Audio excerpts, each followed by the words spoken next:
Ils sont de passage à Paris après avoir enflammé la nuit ivoirienne en banlieue parisienne le week-end dernier. Les humoristes Kebaro et Bonaza, originaires de Côte d'Ivoire, sont nos invités ce soir. Messieurs, soyez les bienvenus sur le plateau du Journal Afrique. Je vous laisse vous dévoiler auprès de nos téléspectateurs qui nous regardent ce soir, notamment nombreux en Côte d'Ivoire. Kebaro, Bonaza, vous êtes des figures bien connues pour les Ivoiriens, notamment dans le domaine de l'humour. Racontez-nous vos parcours respectifs. Monsieur le journaliste, s'il vous plaît, une question. Est-ce que l'émission est diffusée dans tout le monde entier? Ah oui, vous êtes sur TV5 Monde, donc. Merde. On a découvert, là. Ah, Namambwa qui nous a trahi. si vous vouliez rester discret, c'était peut-être pas le meilleur endroit.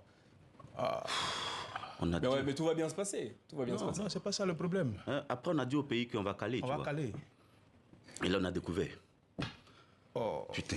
Tout va bien se passer, On est je déjà vous là, rassure. On est bien là. On va retourner au pays. On va retourner. Mais avant de repartir au pays, j'ai quelques questions quand même à vous poser. D'accord. Racontez-nous vos parcours respectifs. Bonaza, pour commencer. Oui, d'accord. Déjà, mon parcours, j'ai commencé en 2016. Voilà, j'ai commencé en 2016. Et moi, je suis un acteur comédien. Voilà, et c'est là que j'ai commencé. Petit à petit, ça n'a pas été vraiment facile. Et un peu, vraiment, je me suis imposé dans le domaine d'activité. Et de ce fait, lui, on s'est rencontrés. Lui, c'est un bon humoriste. On s'est rencontrés, on a formé le duo. Et aujourd'hui, bon, Alors on essaie justement, d'évoluer un peu. comment est-ce qu'on pourrait définir le duo Kebaro et Bonaza? Et moi, je suis comédien. Lui, il est humoriste. Donc, c'est un mélange du théâtre et de l'humour. Voilà. Kebaro, juste avant de vous poser une question, j'aimerais qu'on discute un peu de votre tenue avec laquelle vous vous présentez ce soir. De quoi s'agit-il exactement? Bon, il s'agit là et... Là, c'est un beau 18 anglais. C'est pour ma petite sœur. Ah, Ah, donc j'ai loué. c'est les vêtements de votre petite sœur. Oui. Bon, bah, on la salue au passage. Ok. D'où viennent vos noms de scène? D'où viennent? Vos noms de scène. Bonaza, par exemple, ça vient d'où? Et ça vient de mes séries de début, voilà, dans lequel vraiment, une série, on va dire, ouais, c'est ça, ouais, dans laquelle vraiment je jouais le personnage de Bonaza. Voilà, et je prenais pour arnaquer en fait les gens et voilà, c'est là que le nom est resté. Voilà. Et vous, Kebaro? Bon, moi, par contre, c'est un surnom donné par mon père. Ah, Oui. J'ai pas compris pourquoi. Parce que au début, je voulais être artiste chanteur, DJ. Et j'ai fait le son. Moi-même, quand j'ai écouté, j'ai pas du tout aimé. Donc, j'ai continué le cours. Et puis, bon, le nom est resté comme ça. alors mais justement, qu'est-ce qui vous a poussé à l'humour? Dans le domaine de l'humour, plus généralement. Bon, après, j'aimais faire rire beaucoup les gens de mon entourage. Et quand j'étais enfant, j'aimais beaucoup le théâtre, tout et tout. Et après aussi, c'est venu comme si c'était une décharge, en fait. J'ai pas pu m'en passer et je me suis adonné à l'humour. Ouais. Avez-vous un rituel ou des rituels avant de passer sur scène tous les deux? Oui, Quels sont-ils? on prie toujours. Ouais. Quelle est la part d'improvisation lorsque vous montez sur scène? C'est en fonction du public. Et quand nous sommes sur scène, déjà, on essaie d'appréhender le public qui est en face de nous et c'est en fonction de ça que l'improvisation vient. Voilà. Alors, vous êtes humoriste, mais les téléspectateurs ivoiriens vous connaissent également à travers les rôles que vous occupez dans l'émission Coupé-Décalé, qui est diffusée sur la chaîne ivoirienne NCI. Je vous propose qu'on regarde ensemble un extrait. Tout à fait.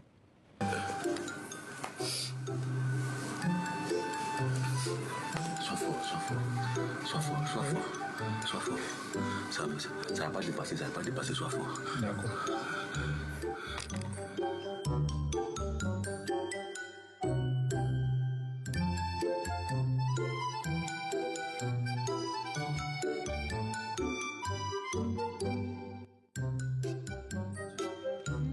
Ça va te faire 200 000. 200 000.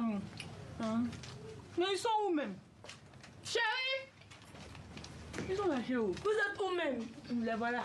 Ah, encore un peu. Qui nous a appelé ici? Facture. Facture, facture. Ça va combien? 200 000.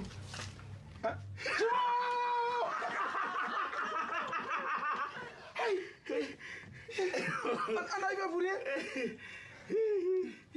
Non, 200 000, hein. Ah, c'est vrai. Bien sûr. Oui, 200 000. Vous plairait encore. Voilà pour cet Non, extrait hein, c'est de bon, l'émission Coupé décalé sur la chaîne ivoirienne NCI. À l'un et à l'autre, qu'est-ce que vous a apporté l'humour professionnellement et humainement?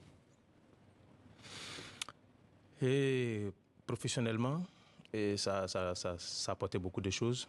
Parce qu'aujourd'hui, grâce à l'humour, la preuve en est, on est à Paris. Parce que là, c'était pas évident. Ouais. Voilà, grâce à l'humour, vraiment, aujourd'hui, on est à Paris. C'est quand même un pas. Et beaucoup de choses, en tout cas, plein de choses. Et puis beaucoup de contacts aussi. Voilà. Et humainement, Kebaro? Et moi, par contre, j'étais vraiment très timide. Et grâce à l'humour, je suis devenu quelqu'un de vivant. Et ça fait qu'autour de moi, j'ai beaucoup d'amour en retour, en fait. Alors justement, dans la vie, êtes-vous aussi déjanté que les personnages que vous incarnez sur scène ou à l'écran? Ou êtes-vous tout simplement des personnes qu'on ne reconnaîtrait même pas dans la rue? Bon, on s'adapte à tout. Hein. On s'adapte si le monde dans lequel nous sommes nous demande d'être responsables, nous sommes responsables. D'être comiques, nous sommes comiques. D'être acteurs, nous sommes acteurs. Voilà, on s'adapte. Aujourd'hui, vous êtes présenté comme la relève hein, dans le domaine de l'humour en Côte d'Ivoire. Quels sont vos modèles comiques passés et présents?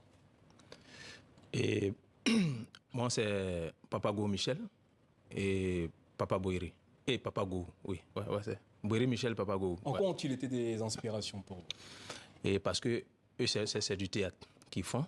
Et moi, ma base, c'est le théâtre. Donc voilà. Et vous, Kebaro? Bon, moi, en premier, c'est mon mentor, Ramatoulaye. Et en second, c'est Michel Badouri. Et qui sont ces deux personnes? Qu'est-ce qu'elles vous ont apporté? Bon, après, je regardais les moyens de travailler, ça me donnait l'envie. Et je voulais être humoriste grâce à ces personnes, en fait. Parce que je voyais la joie qu'ils apportaient au public. J'ai dit, mais pourquoi aussi? Si je peux le faire, comment ça va? Pourquoi pas moi? Pourquoi pas moi, voilà. Quels sont vos prochains projets? Et là, moi, je suis sur ma nouvelle série, qui est le commissariat Banabana, voilà, qui sortira fin 2023. Ouais. Et vous, Kebaro? Bon, moi, un one-man show au Burkina. Au Burkina Faso, d'ailleurs, le Burkina Faso, vous serez prochainement le 8 septembre. Dans Oui. quel cadre? Pour un festival. Quel festival? Bon, là, ils n'ont pas encore envoyé le nom, mais on a déjà la date, tout et tout. C'est un festival d'humour. Oui, le festival d'humour, bien sûr. Maintenant, et là, après le festival, nous avons un one-man show qui aura lieu en octobre. Très bien, on va continuer de vous suivre. Kebaro et Bonaza, merci d'être venus nous parler de vous Merci. et de votre humour hein, ce soir sur le plateau du Journal Afrique. Merci de nous avoir tenu compagnie. c'est ce fini soir. comme ça. C'est terminé. Et puis, on n'est pas ça découvert comme ça, là. un d'abord, on va caler, et puis deux. Oh. Alors, restez avec nous quelques secondes, le temps que je remercie les téléspectateurs quand même. Ainsi va l'actualité sur le continent. Merci de votre fidélité. On a eu peur. On se retrouve demain. D'ici là, prenez soin de vous et de vos proches. Excellente suite de programme sur TV5 Monde.